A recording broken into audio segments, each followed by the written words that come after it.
بسم اللہ الرحمن الرحیم۔ پروگرام لاجک وتھ سلمان عابد۔ ہمارے تجزیوں کو جاننے کے لیے چینل کو ضرور سبسکرائب کیجیے گا۔ آج ہم گفتگو کریں گے پاکستان کی میڈیا انڈسٹری اور میڈیا کی تعلیم سے جڑے ایک بہت بڑے استاد کی،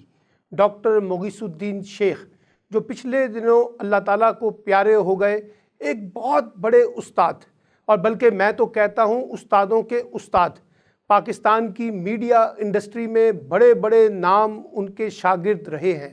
اور ایک ایسے استاد جو بڑے انرجیٹک، بڑے متحرک، بڑے فعال اور اتنے پرجوش میں نے بہت کم لوگوں کو دیکھا ہے۔ ایک ایسے استاد جن کا وسیع مطالعہ تھا، اور خاص طور پہ بین الاقوامی میڈیا کے بارے میں ان کی دسترس کمال کی تھی۔ آپ اندازہ لگائیے کہ بین الاقوامی دنیا میں میڈیا سے جڑی تمام مباحث کے بارے میں ڈاکٹر مغیث الدین شیخ صاحب جو ہیں وہ بڑا علم رکھتے تھے، اور اتنا پڑھتے تھے کہ جو بھی نئی بحث ہوتی تھی اس کو اپنے مطالعے کا حصہ بناتے، اور نہ صرف حصہ بناتے بلکہ ہم سب کو یہاں بیٹھ کر اس پر مذاکرے کرنا، اس پہ سیمینار کرنا، اس پہ مشاورتی اجلاس کرنا، اور اس پہ بڑی بڑی کانفرنسز کا انعقاد کرنا، یہ ڈاکٹر مغیث الدین شیخ کی ایک اہم خوبی تھی۔ آپ اندازہ لگائیے، گومل یونیورسٹی سے اپنے تعلیمی جسے کہتے ہیں کیریئر کا آغاز کرنے والے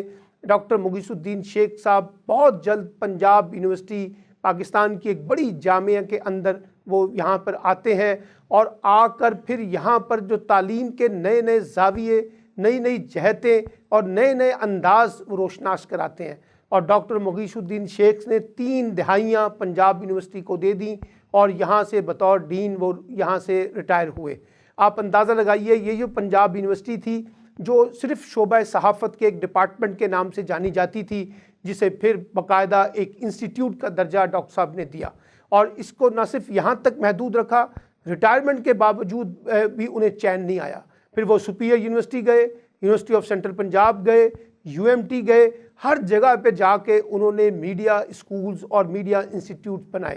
اور خاص طور پہ ڈاکٹر صاحب کا جو کمال تھا، پاکستان سے ان کی محبت جو ہے نا وہ انمٹ تھی۔ جہاں پاکستان کی بات آتی، جہاں اسلام کی بات آتی، جہاں کسی اصول اور نظریے کی بات آتی، وہاں ڈاکٹر مغیث الدین شیخ کو ہم سب سے آگے قیادت کرتے ہوئے دیکھتے تھے۔ اور ڈاکٹر صاحب کا کمال یہ تھا کہ نہ صرف وہ قیادت کرتے بلکہ اپنے دلیل کے ساتھ، شواہد کے ساتھ اس مقدمے کو پاکستان کے حق میں استعمال کرتے۔ ڈاکٹر صاحب کو بڑا دکھ تھا کہ پاکستان کے مقابلے میں جو بین الاقوامی میڈیا میں پاکستان کی تصویر پیش کی جاتی ہے، اس میں منفی باتیں اور اس میں پروپیگنڈا بہت تھا۔ وہ پاکستان کے ایک ایمبیسیڈر تھے، اور پاکستان کے ایک سافٹ امیج کو دنیا میں متعارف کرانا چاہتے تھے اس میڈیا کے ذریعے۔ اس میڈیا کے ذریعے ان کا کمال یہ تھا کہ وہ investigation journalism, media code of ethics, media کے جو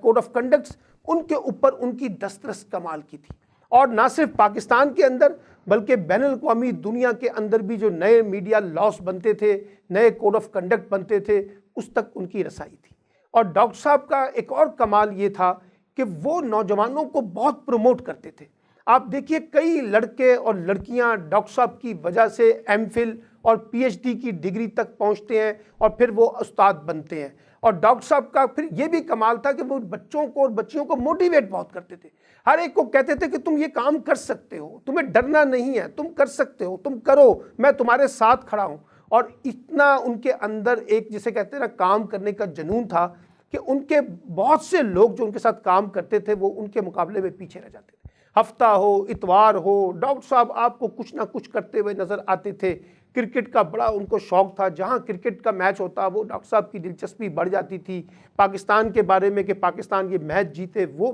کمال تھا۔ پھر آپ یہ دیکھیے کہ انہوں نے باقاعدہ میڈیا کے اندر ایک پورا کا پوری ایک انڈسٹری کے اندر اپنا اثر و نفوذ پیدا کیا۔ جیسے میں نے کہا کہ ہر طالب علم جو میڈیا میں کام کرتا ہے وہ ان کا طالب علم کے طور پر وہاں سے گیا، تو ڈاکٹر صاحب نے ان تمام چیزوں کو مد نظر رکھا کہ کس طریقے سے میڈیا ایجوکیشن کو ایکسپینڈ کر کے وہ زیادہ بچوں کو اور بچیوں کو بڑا نالج دے سکتے ہیں۔ اور اس معاملے میں وہ ایک میڈیا یونیورسٹی بنانے کا خواب رکھتے تھے یہ ان کا بڑا خواب تھا کہ وہ پاکستان میں ایک بڑے میڈیا یونیورسٹی بنے، اور جنرل مشرف کے دور میں اور جس وقت گورنر پنجاب خالد مقبول صاحب تھے اس دور میں کافی حد تک اس پہ پیش رفت ہوئی، اور اگر جنرل مشرف کا اقتدار رہتا تو میرے نزدیک ڈاکٹر مغیث الدین شیخ پہلے وائس چانسلر ہوتے اس میڈیا یونیورسٹی کے جو پاکستان میں بننے والی تھی۔ اچھا، پھر ان کے اندر بڑا شوق تھا کہ وہ ایک ایسا ادارہ بھی بنا دے جو میڈیا کو مانیٹر کرے، میڈیا کو اکاؤنٹیبل کرے، میڈیا کو ٹرانسپیرنٹ کرے، میڈیا کے اندر سے انویسٹیگیشنز ہوں، نئی ڈیبیٹس ہوں، نئی بحثیں ہوں، یہ بڑا کمال۔ اچھا، پھر ڈاکٹر صاحب اگرچہ دائیں بازو کے خیالات رکھتے تھے، لیکن کمال یہ تھا کہ وہ اپنے پروگراموں میں، اپنے سیمیناروں میں بائیں بازو کے لوگوں کو بھی اسی دلچسپی سے بلاتے تھے، اسی شوق سے بلاتے تھے جیسے دائیں بازو۔ وجہ کیا تھی؟ ڈاکٹر صاحب کہتے تھے کہ مکالمہ ہونا چاہیے، اگر مکالمہ نہیں ہوگا، دو طرفہ بحث نہیں ہوگی تو ہم بچوں کو کیسے ایجوکیٹ کریں گے؟ اور یہ دیکھیے کہ وہ ایک رسمی استاد نہیں تھے، ان کا فوکس صرف نصابی کتابیں نہیں تھیں، بلکہ نصابی کتابوں سے ہٹ کے وہ بچوں کو ایجوکیٹ کرتے، دنیا میں ہونے والے تجربات سے آگاہ کرتے، پاکستان کے تجربات سے آگاہ کرتے، پاکستان کی میڈیا کا میں ان کو انسائکلوپیڈیا کہتا ہوں، الیکٹرانک کا، پرنٹ کا اور سوشل میڈیا کے اوپر بھی وہ بہت کچھ کرنے کی کوشش کر رہے تھے کہ اس کا کوئی کوڈ آف کنڈکٹ بنے، اس کی کوئی ایتھکس کے اوپر ہم کوئی کام کریں، اس کے اوپر ڈیبیٹس کریں، سائبر کرائم کے بارے میں ان کی دلچسپی تھی، وہ سب کچھ کرنا چاہتے تھے، لیکن اللہ تعالیٰ نے ان کو زیادہ موقع نہیں دیا، وہ دنیا سے چلے گئے۔ لیکن میں کہنا یہ چاہتا ہوں کہ ڈاکٹر مغیث الدین شیخ جیسا استاد صدیوں میں پیدا ہوتا ہے، ایک ایسا استاد جو استادوں کا استاد، اس پر نہ صرف مجھے فخر ہے بلکہ پورے پاکستان میں میڈیا انڈسٹری کو ان کے اوپر فخر ہے۔ اور ایک اور بات بتا دوں، وہ صرف پاکستان تک محدود نہیں تھے،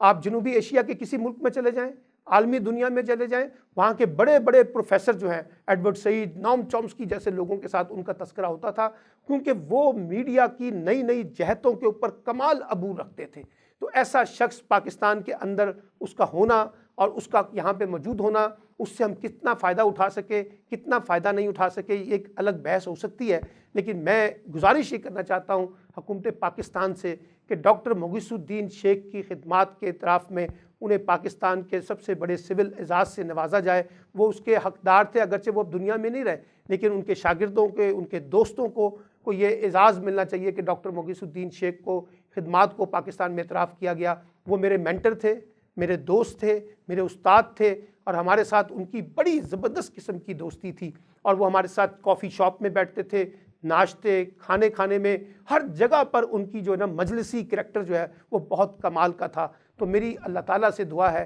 کہ اللہ تعالیٰ ڈاکٹر مغیث الدین شیخ کے درجات کو بلند کرے، ان کو اعلیٰ جنت الفردوس میں اعلیٰ مقام دے، اور ہم لوگوں کو بھی ڈاکٹر مغیث الدین شیخ کے خیالات اور سوچ اور فکر کے ساتھ آگے بڑھنے کی توفیق عطا فرمائے، کیونکہ ڈاکٹر مغیث الدین شیخ جو ہے ان کے پاس وہ فلسفہ تھا، وہ سوچ تھی، وہ فکر تھی جو پاکستان کے سافٹ امیج کو دنیا میں روشناس کرانے کے بارے میں وہ اپنے اندر رکھتے تھے، اور یہی وہ اثاثہ تھا جو انہوں نے طلبات کے اندر منتقل کیا، تاکہ اگر وہ نہ بھی رہیں تو ان کی یہ بحثیں، ان کا یہ علم، ان کی یہ سوچ، ان کی یہ فکر جو ہے وہ آگے چلتی رہے۔